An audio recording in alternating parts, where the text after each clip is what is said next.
sí. A ver qué tanto me puedo llegar a acercar, porque si no...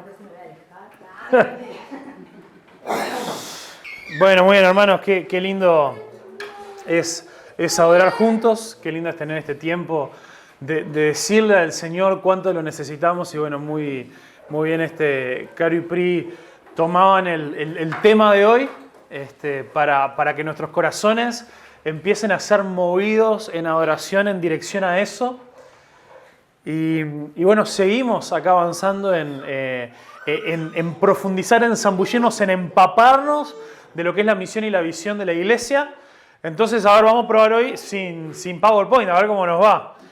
Decimos, ¿para qué existimos? Somos una comunidad de refugio y transformación para quienes reconocen que necesitan a Jesús. Vamos a vuelta. Somos una comunidad de refugio y transformación para quienes reconocen que necesitan a Jesús. Amén. Que el Señor vaya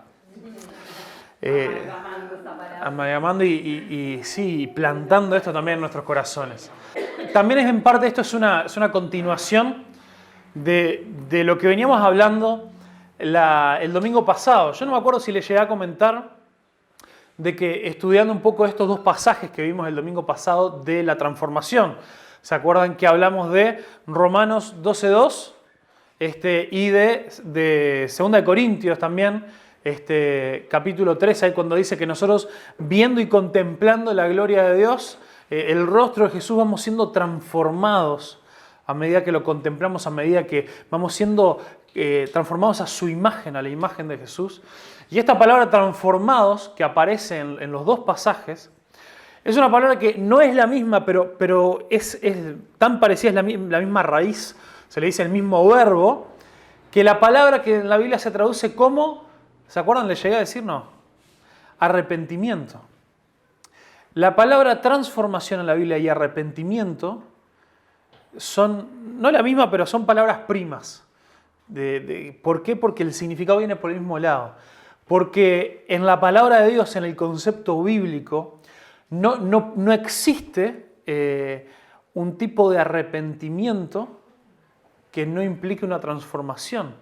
Este arrepentimiento significa ese cambio de dirección, ese voy hacia un lado y me doy vuelta hacia el otro. Entonces, también lo último con lo que terminamos, ¿se acuerdan que les estuve contando esa frasecita de un autor muy bueno que se llama Timothy Keller, que él decía que el comienzo, la raíz de todo pecado es esa desconfianza en el Evangelio, es esa desconfianza en creer que de verdad que lo que Dios quiere para mí es lo mejor que jamás me podría llegar a pasar. Lo que Dios quiere para mí es lo mejor. Y eso pasó desde el jardín del Edén, donde hubo esa desconfianza a través de un engaño, pero igual hubo una desconfianza en que lo que Dios me dijo no solamente es cierto, sino que es lo mejor. Y cuando nosotros vamos en contra de Dios, desconfiamos de eso. Entonces, por eso es que está tan relacionado con lo de hoy, que es el final de esta frase de la misión de la iglesia, que es que esta comunidad de refugio y transformación es para aquellos que reconocen que necesitan a Jesús. Absolutamente todo el mundo es bien recibido acá. Cualquier persona completamente en rebeldía que no quiera saber nada con Dios, más que nunca le abrimos las puertas y todo lo demás. Pero lo que es exclusivo, lo que es único para aquellos que reconocen a Jesús, es que van a poder experimentar el refugio y la transformación de Dios.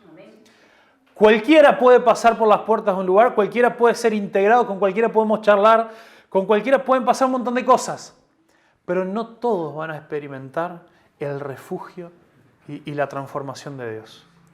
Y eso la Biblia, la palabra de Dios es muy clara, que pasa con aquellos que en humildad reconocen que necesitan a Jesús.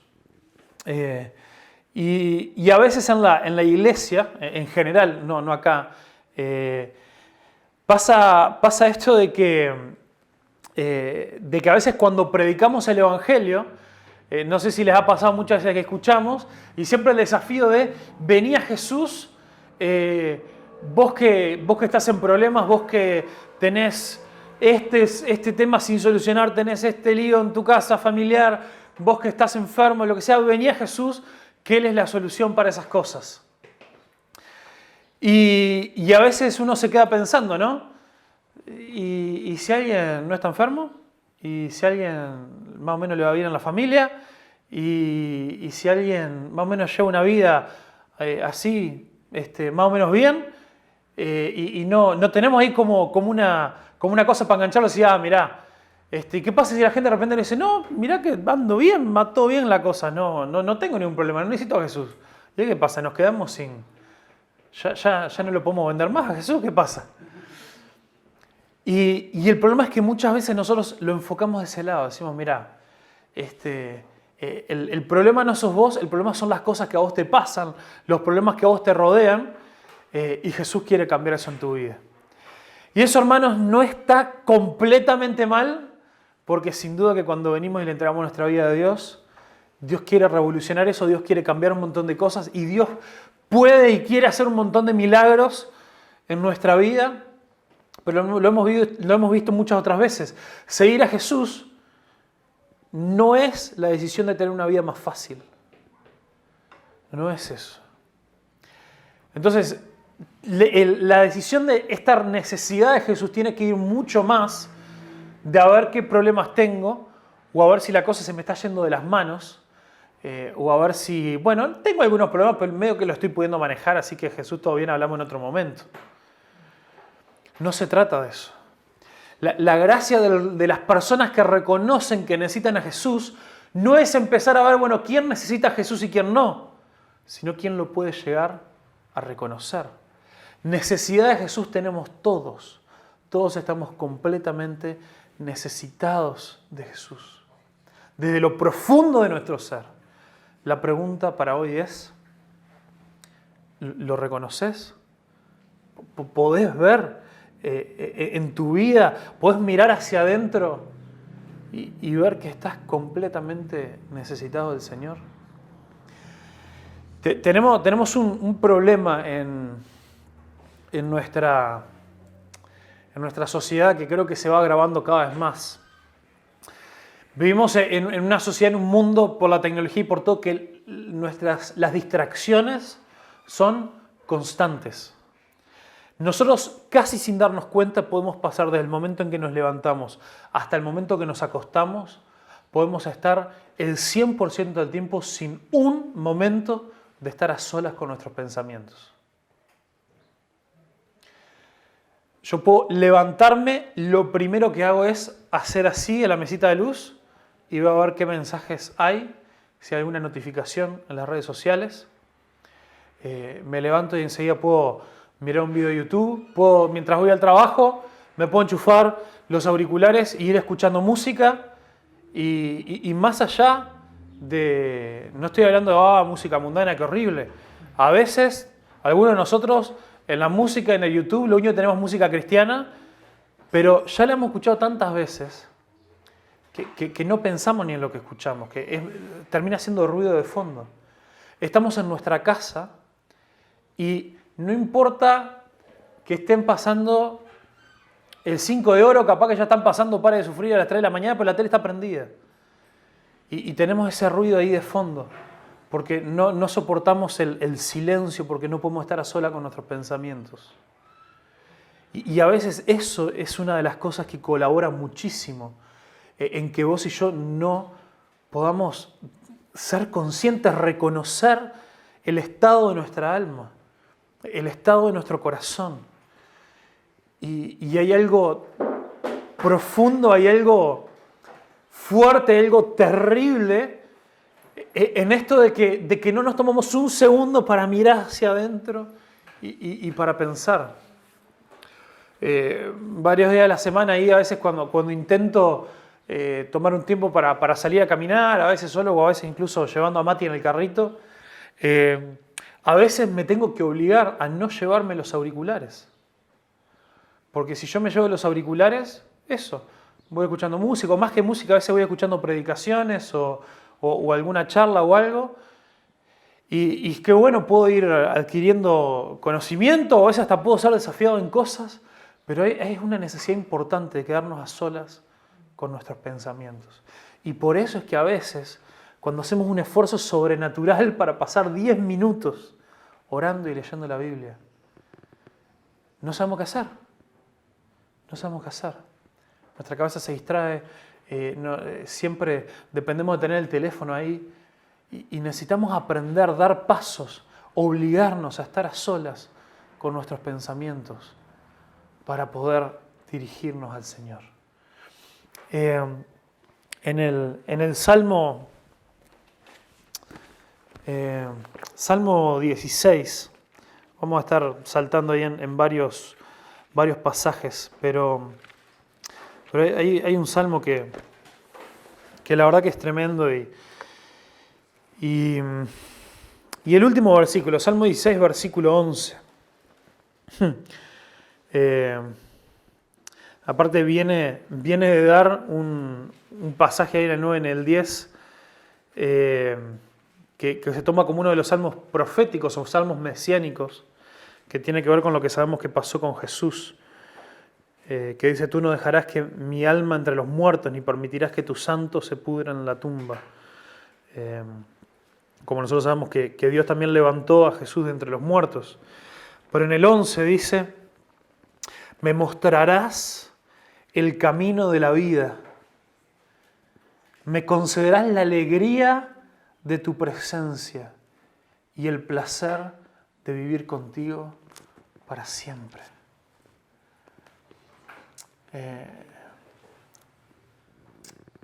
Este versículo lema, que ya en algún momento lo vamos a poder poner acá en la pared, de Juan 10:10, que dice: Jesús dijo, yo vine para que ustedes puedan tener vida, pero vida en abundancia, vida abundante, vida de verdad, una vida bien vivida. Y a esto se refiere cuando dice: me mostrarás el camino de la vida.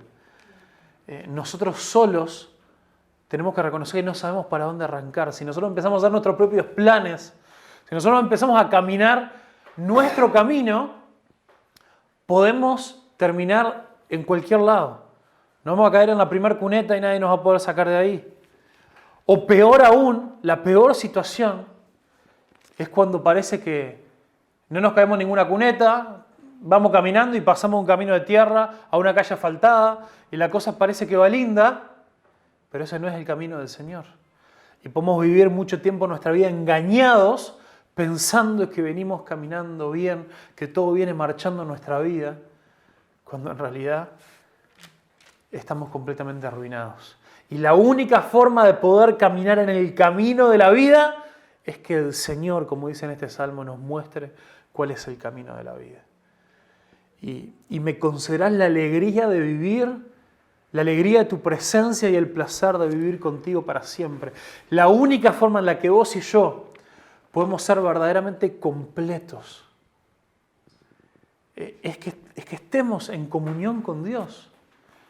La verdadera alegría, el problema por el cual muchas veces nosotros no podemos experimentar esta vida abundante es que nosotros no reconocemos de que la razón por la cual nosotros existimos, lo único que realmente nos puede hacer feliz, es si nosotros somos completos al tener una buena relación con nuestro Creador.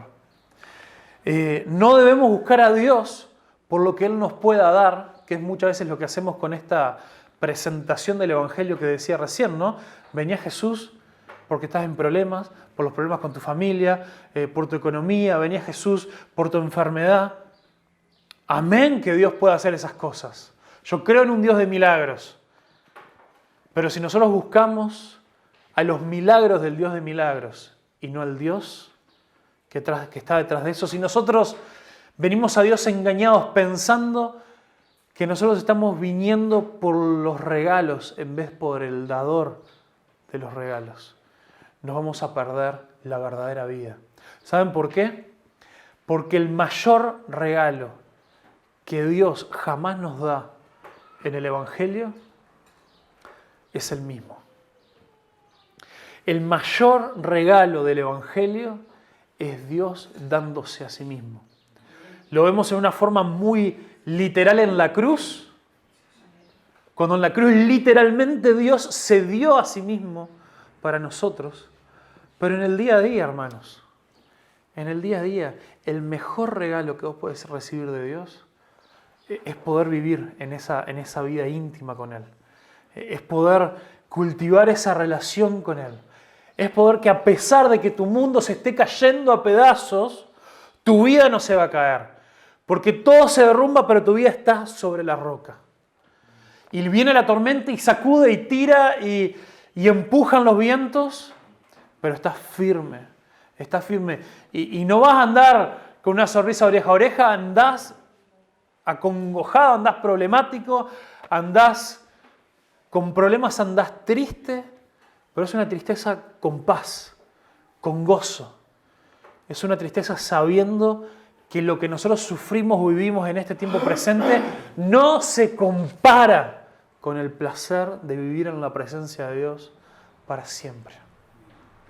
Hermanos, lo lindo de la eternidad con Dios, del cielo, no es como muchas veces mal nosotros le repetíamos una y otra vez, a veces a los niños, escuchamos nosotros, ¿no?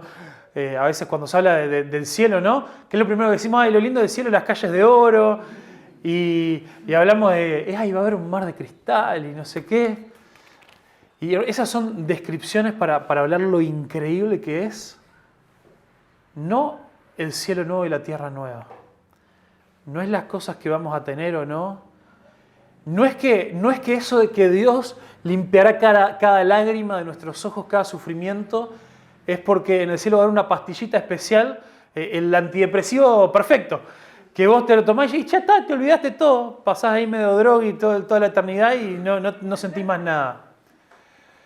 Es porque la presencia de Dios es tan avasallante que todo lo demás, en comparación, todo lo que vos hayas sufrido en tu vida, en comparación con ahora estar para siempre en una relación perfecta y profunda con el Padre, desaparece. Desaparece. Yo he escuchado gente que al leer estas descripciones del cielo piensan que los cristianos vamos como a perder la memoria de todo lo que sufrimos o todo lo que ha pasado en la tierra. Eso no es así, hermanos. Porque si nosotros perdiéramos la memoria, nos olvidaríamos, no podríamos contemplar la grandeza de la cruz, la grandeza de la gracia del Señor al perdonarnos de nuestros pecados. Es importante que nosotros contemplemos lo terrible de nuestra condición, lo espantoso de la condición del mundo que nos rodea, las consecuencias del pecado, para que en eso la gloria de Dios sea exaltada, sea levantada. Porque nada se puede llegar a comparar con el ver la destrucción que nuestra rebeldía en contra de Dios causa. Y ir a la cruz y saber que ese Dios que estaba y sigue estando en todo su derecho de arrasar con todo y comenzar de nuevo. Él entregó su propia vida, la vida de su Hijo, para ir a la cruz y decir, todo lo que vos merecés sea sobre mí. Toda la posición que yo tengo delante de Dios es tuya. Si reconoces que me necesitas. Y por eso es que podemos experimentar refugio y transformación, si reconocemos que lo necesitamos. La realidad, hermanos, es que todos somos pecadores, como lo dice ahí en Romanos 3:23. Todos estamos separados de la gloria de Dios, de la hermosura de Dios, de la perfección de Dios.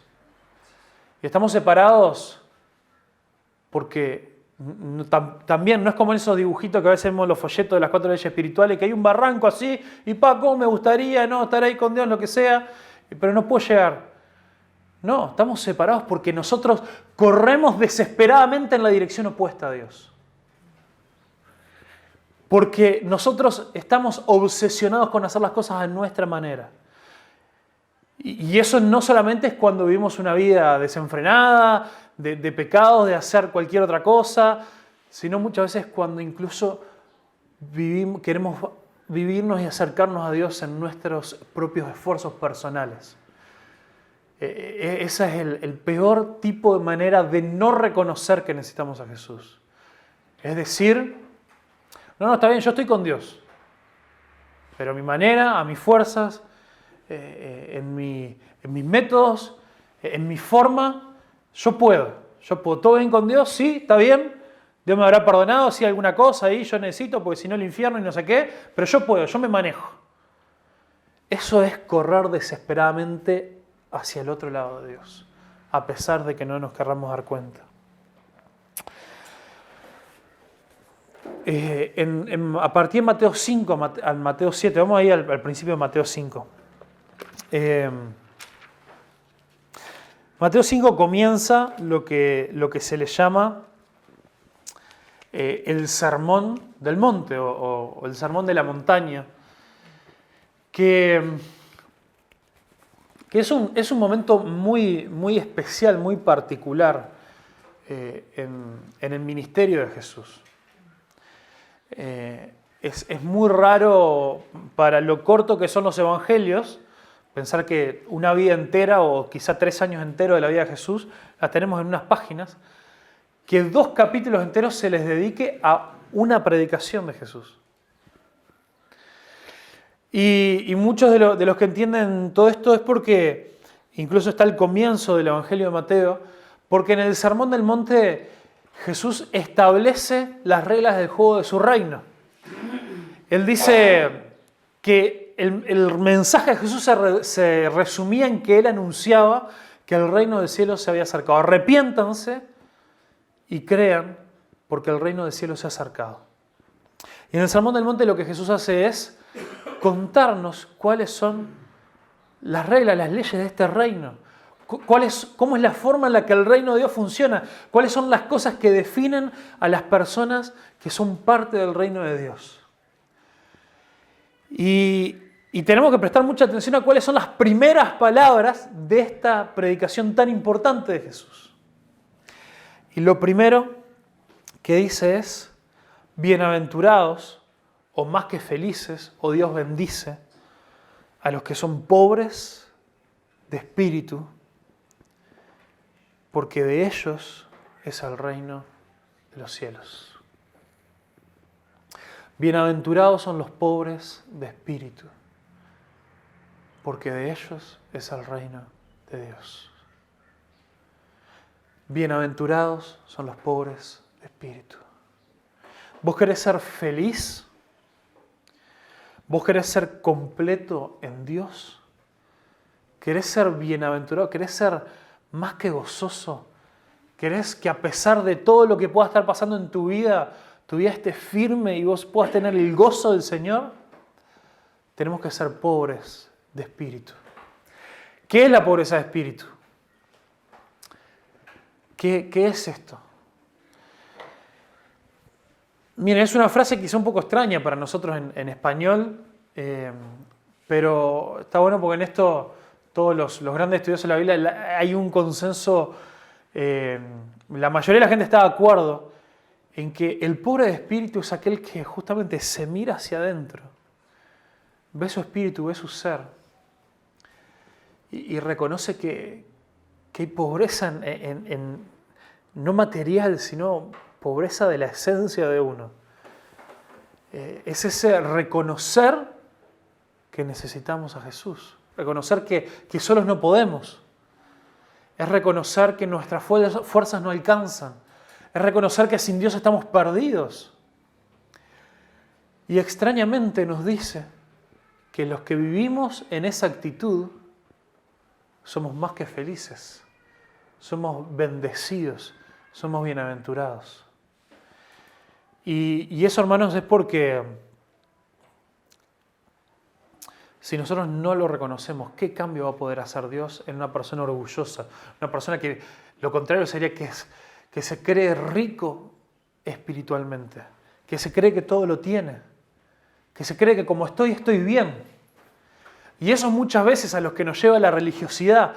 La religiosidad nos puede llevar a decir, bueno, voy a hacer ciertos cambios en mi vida, me voy a proponer ciertas cosas, voy a actuar de cierta manera, voy a mantener una imagen delante de los demás que haga que nadie va a poder pensar que hay algo mal conmigo. Que haga que bueno, está todo bien, yo soy rico de espíritu y no pasa nada. Sin embargo, eso nos va a llevar a una vida miserable. Porque eso no se puede sostener en el tiempo. Porque no genera una verdadera y una sana relación con Dios. Entonces, en la Biblia también hay un nexo ahí. Ya me está yendo un poco el tiempo, no quiero llevarlo mucho, pero en la iglesia hay un claro nexo entre esta pobreza de espíritu, este reconocimiento de la necesidad espiritual, con el pobre pobre. Y esto ya ¿saben cuándo lo hablamos? Lo hablamos cuando en Lucas, en el capítulo 4, Jesús en la sinagoga lee del rollo de Isaías y dijo que el Espíritu del Señor estaba sobre él y le había dado poder para anunciar que los cautivos serán liberados, que los ciegos verán y que alguna otra cosa más que dijo ahí. Porque él venía a anunciar el año del favor del Señor. Es algo muy extraño que Jesús diga que las buenas noticias del reino es buenas noticias para el pobre. Y una de las cosas que hablamos, y yo les recuerdo porque sé que no me acuerdo, sé que va pasando el tiempo y no se olvida, ¿no? Pero una de las cosas tremendas de eso es que es buena noticia cuando el reino de Dios se va construyendo, cuando las personas que de pobreza espiritual van siguiendo a Jesús, eso va afectando a la gente en necesidad. Bíblicamente, esto era otra cosa que vimos en ese mensaje, bíblicamente nosotros en nuestra sociedad decimos, pobre no tiene plata. Es más o menos, ¿no? Es un igual ahí. En la Biblia no. En la Biblia, si nosotros vemos el contexto de la mayoría de las veces que se habla de los pobres, en el Antiguo y en el Nuevo Testamento, habla la mayor cantidad de veces de personas que independientemente del recurso económico que tienen, son personas sobre las cuales otras personas con mayor poder han tomado provecho. Personas que han sufrido injusticias. La mayoría de las veces eso resulta en gente sin recursos económicos. Pero otras veces no. Otras veces tiene que ver con gente con enfermedades que ha sufrido problemas o con gente que es esclava y no puede ser libre. Y la pobreza viene de ahí. Es gente que tiene una profunda necesidad. Entonces hay una relación entre ese tipo de pobreza física y de la vida con reconocer que necesitamos a Jesús. Porque por supuesto, ¿por qué es que se predica esto de si tenés problemas vení a Jesús que Él te va a ayudar? Porque la gente que tiene problemas es la que más rápido puede reconocer que necesita ayuda. Y por esto mismo también es que Jesús dijo, qué difícil es que una persona rica entre en el reino de Dios. Después les aclaró, muchacho, tranquilo, va a haber muchos ricos en el reino de Dios porque nada es imposible para Dios, porque Dios toca cualquier tipo de corazón. Pero lo que quiere decir es que muchas veces cuando las cosas marchan bien en nuestra vida, nos empezamos a confiar en nosotros mismos. Nos empezamos a olvidar del Señor. Y el punto al que quiero llegar es, hermanos, si estás sufriendo por diferentes motivos, si estás en un momento complicado de prueba, toma estas pruebas con gozo, como nos dicen muchas partes de la palabra, en 1 de Pedro, en Santiago. Tomalas con gozo, porque aparte de todas las cosas que Dios puede estar queriendo hacer en tu vida a través de estas pruebas, una de las más importantes es que quizá Jesús está usando esto para que tu corazón no se aleje de Él. Para que tu corazón dependa constante y completamente de Él. Hermano, yo encuentro de que en mi vida cuando yo me empiezo a confiar, cuando la empiezo a pilotear, cuando tengo unos cuantos días que todo me sale bárbaro, de repente necesito que un día se me caiga la estantería y meta la pata, me pasan cosas que me frustran y todo, para llevarme de rodillas al Señor. Y es terrible, pero me pasa. No debería ser así, pero me pasa. Pero Dios usa mis fallas personales, Dios usa mi pecado, Dios usa circunstancias de cosas que yo no puedo controlar, que me frustran, para que yo no pierda mi dependencia del Señor. Entonces, bienaventurados son los pobres de espíritu, porque solamente de aquellos que constantemente reconocemos que necesitamos ayuda del Señor, el reino de Dios nos pertenece. Nos damos cuenta de que el reino de Dios nos pertenece, somos parte del reino de Dios. mientras no perdamos esto, de que reconocemos de que una y otra vez vamos reconociendo la necesidad de Dios. Y acá, y en esto de que somos una comunidad para aquellos que reconocen que necesitan al Señor, a Jesús, tiene que haber un ambiente en nosotros de este tiene que ser un lugar donde está bien no estar bien. Pero no está bien quedarse así. Está bien no estar bien, pero no está bien quedarnos así. Es lo mismo que hablamos de refugio y transformación. Podemos ser refugiados porque está todo bien si está todo mal. El Señor nos refugia y nos abraza y nos resguarda. Pero no está bien quedarnos así, por nuestro bien, porque el Señor nos quiere transformar, el Señor quiere mucho más para nosotros. En Mateo 9, unos capítulos más adelante, que esto también lo vimos, hay un pasaje paralelo ahí en Lucas, Mateo 9, 13, dice,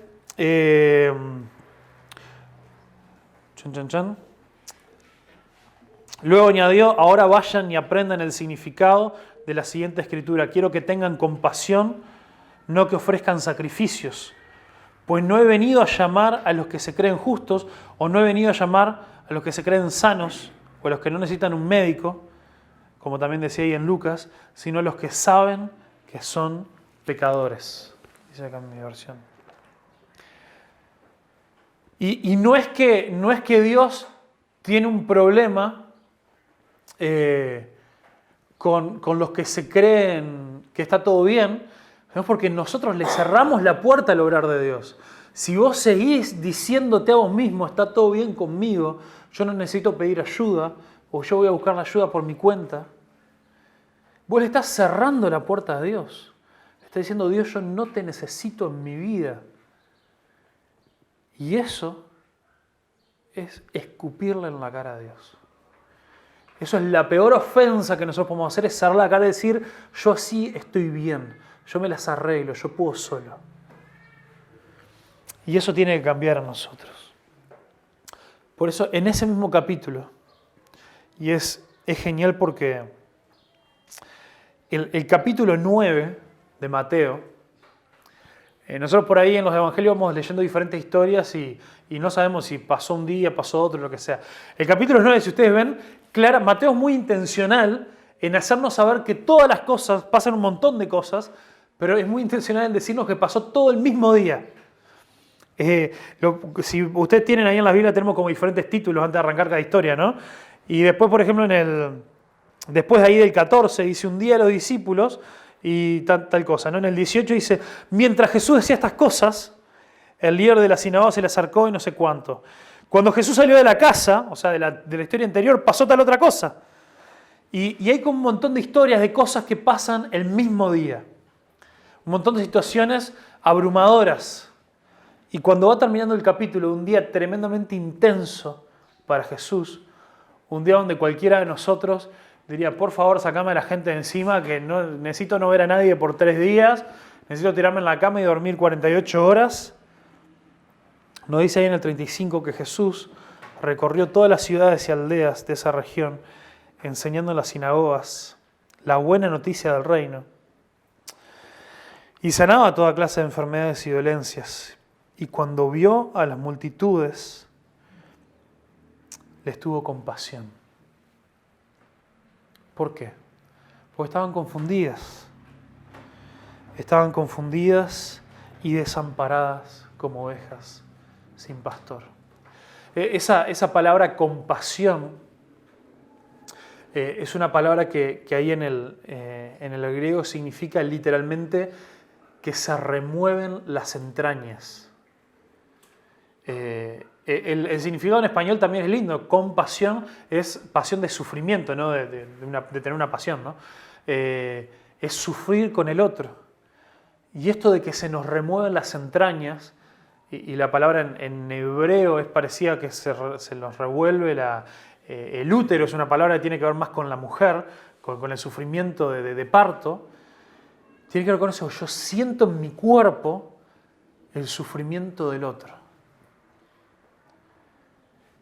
es fuerte, ¿no? Cuando a veces vemos una situación, algo súper triste que está pasando a una persona y lo sentimos así en nosotros, ¿no? O vemos cuando, nunca les pasó que llega alguien todo lastimado, ¿viste? Le pasó algo y te empieza a contar la historia, ¿no? Y después, no, y en tal momento, el otro día estaba hablando con Santiago, ya el pastor del Prado, porque me había enterado que casi pierde un dedo en el trabajo. O medio que lo perdió y parece que se lo volvieron a coser ahí más o menos. Están ahí esperando a ver qué le pasa. Y viste cuando te empiezan a contar así la historia y de repente, no sabes, vino la sierra, vino la máquina, así y saltó volando y el chorro de sangre. Y uno dice, ¡ay! Como que lo sentimos, ¿no? Te lo imaginás y lo sentís. Esa es la idea de la palabra compasión. De que al ver la situación de los demás, algo se remueve dentro nuestro.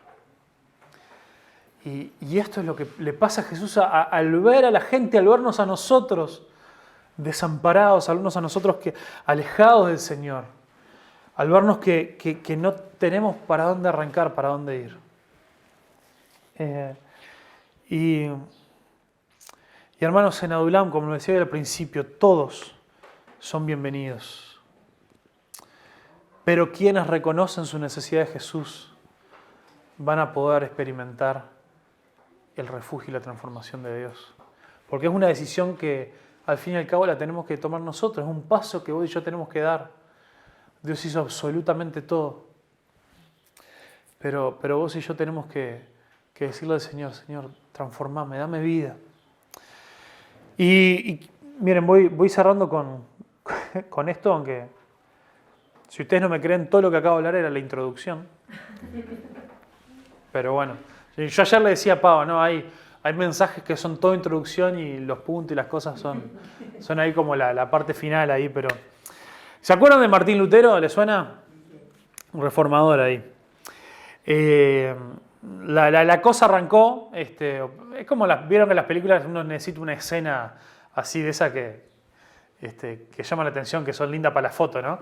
En realidad todo lo que pasó con Martín Lutero, lo importante fue después de esto, pero a veces lo que recordamos, incluso cuando se celebra la Reforma, es cuando ¿qué hizo? Clavó las 95 tesis en la puerta de la iglesia de Wittenberg. Ahí a ver cómo me salió. Y nosotros hablamos mucho de las 95 tesis, las 95 tesis, no sé qué, no tengo ni idea qué dicen, ¿no? Pero le quiero compartir la primera, y que si fue la primera de 95, algo de importancia tiene que tener.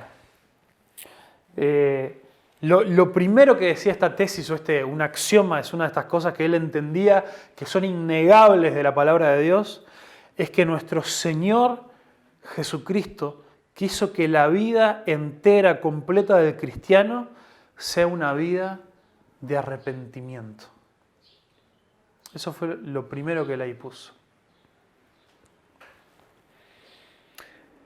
Dios quiso, o sea, es la voluntad de Dios que nuestra vida entera sea una vida de arrepentimiento.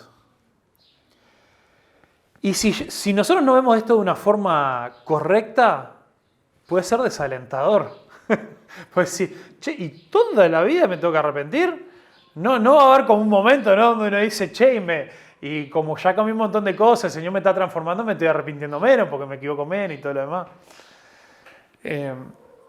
Pero es bueno que nosotros lleguemos al punto en que toda nuestra vida es una vida caracterizada por el arrepentimiento. ¿Por qué? Porque eso significa que Dios sigue obrando. Y significa que si yo cambié ciertas cosas y llego a un punto donde pienso, yo ya estoy bien, no me tengo que arrepentir tan seguido, esa es la clave que me indica que estoy viviendo una vida religiosa. Porque yo lo que estaba buscando era modificar mi comportamiento y no una transformación de corazón. Que es lo que hablamos el domingo pasado. Entonces, el arrepentimiento religioso es para mantener a Dios contento y para que nos dé lo que queremos. Tenemos esta visión tan equivocada de que Dios está ahí en el cielo a lo lejos, esperando a ver en qué nos vamos a equivocar para castigarnos. O capaz que decimos, bueno, entendimos más o menos que Dios no nos quiere castigar, pero si Pero si le vamos a pedir cosas a Dios y queremos que Él conteste nuestras oraciones, más vale que estemos haciendo puntos. Y miren, hermano, yo sé que si yo se los planteo así exageradamente, ninguno va a decir, no, yo creo eso. Pero en la práctica, ¿cuántas veces? ¿Cuántas veces Dios no responde nuestra oración y nos preguntamos, che, ¿y qué vengo haciendo yo así como para que Dios no me dé lo que quiero? ¿En qué vengo metiendo la pata? Y Señor, y si yo hago tal cosa, Señor, la verdad que hace tiempo que no tenemos una comunión, pero viste que ahora se está poniendo salada la cosa. Mira, vos contestame esto y yo te prometo, Señor, que... A veces actuamos así con el Señor. Ese es un tipo de arrepentimiento, un tipo de actuación religiosa. Porque el arrepentimiento religioso es, primero que nada, egoísta. Está basado en mí. Me arrepiento por mí. Me arrepiento para que me vaya bien. Me arrepiento para escapar de las consecuencias. El arrepentimiento religioso es autojustificado o autoflagelado, que significa de que, bueno, yo me arrepiento para empezar a hacer las cosas en mi propia fuerza. O yo me arrepiento y si me arrepiento para sentirme perdonado, me tengo que autocastigar, ya que Dios no me castiga, me tengo que castigar yo para sentirme que más o menos recibí el merecido de lo mal que me vengo portando, de lo mal que vengo haciendo las cosas. Entonces nos ponemos, somos adultos y nos ponemos en penitencia. La cantidad de veces que hacemos tontería y que decimos, no, porque tal cosa, y bueno, yo esto, no sé, me voy a castigar con tal cosa. Y por último, es amargo. El arrepentimiento religioso es amargo. Nos arrepentimos para pasar así amargado por la vida, no, pues soy una basura y no sirvo para nada, y que no sé qué horrible, qué espantoso. El arrepentimiento del Señor es completamente distinto. En el Evangelio, el propósito del arrepentimiento es recordar el gozo de la salvación. Como David le dijo al Señor, devuélveme el gozo de la salvación. Porque nosotros recordando eso, recordando el gozo de la salvación, lo que estamos recordando es que todo esto yo lo tengo que dejar atrás, yo me tengo que arrepentir, tengo que volver, tengo que cambiar, no para sentirme mal, porque ese es el otro problema, ¿no? Arrepentimiento en la Biblia significa cambio. Arrepentimiento en nuestra sociedad y en español significa me siento mal, por lo que dice. Hay momentos importantísimos para realmente sentirnos mal. En la Biblia hay muchos ejemplos de gente que en medio de su arrepentimiento ayuna, echaban ceniza como esa forma simbólica de entender que su pecado traía muerte. Pero el arrepentimiento que Dios quiere es un arrepentimiento que después que reaccionamos y nos damos cuenta, nos devuelve el gozo, la alegría de la salvación, de la comunión con Dios.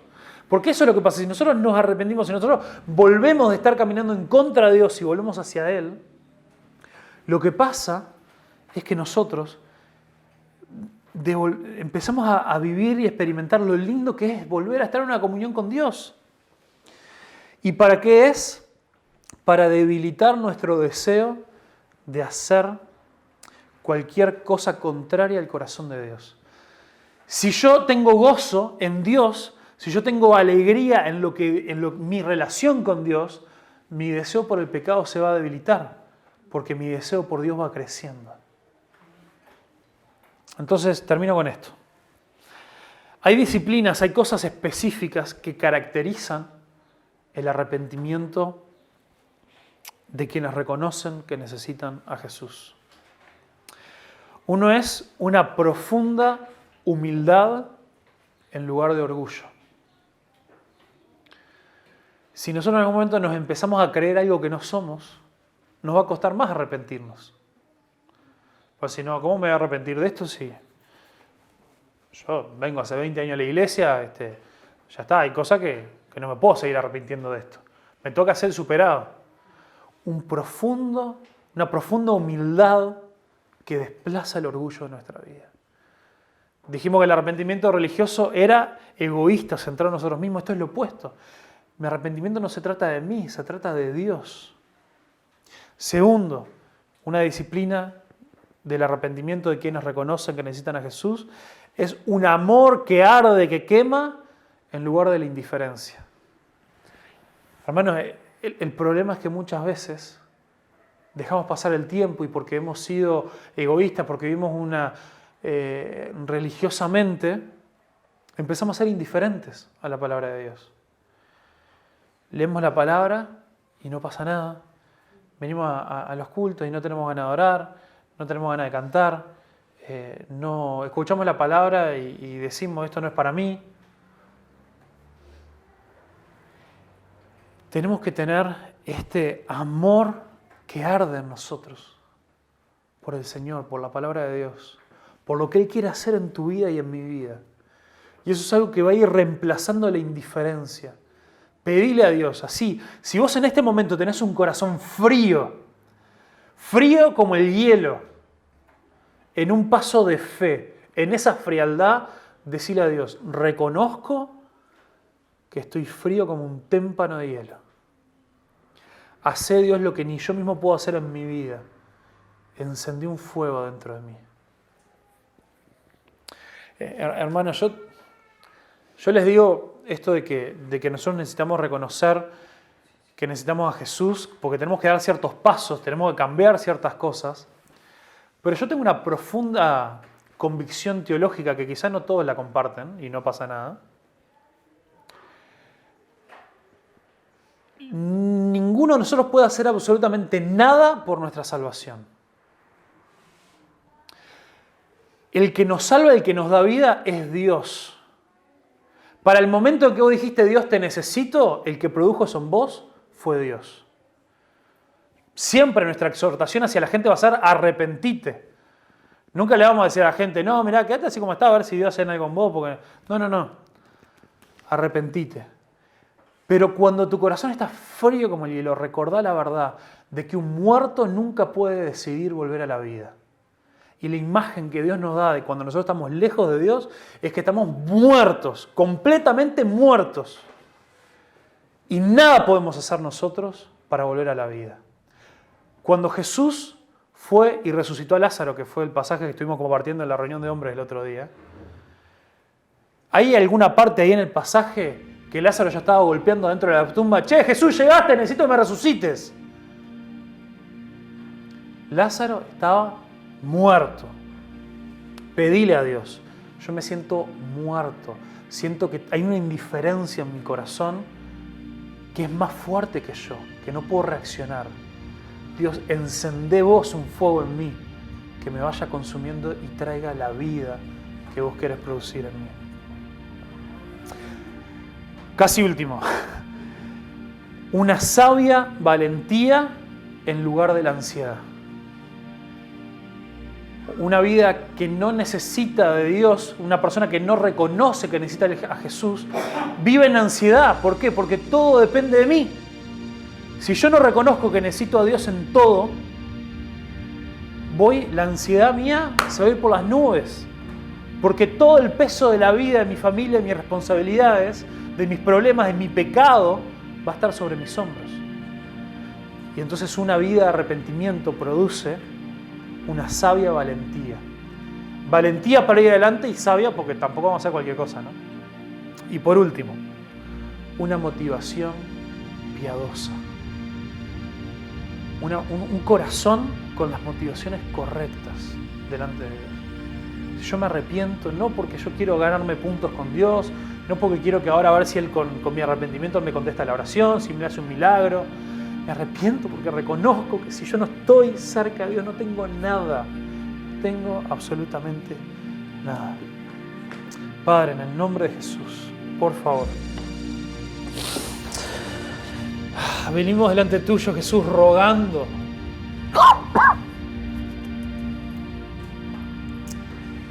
que te necesitamos.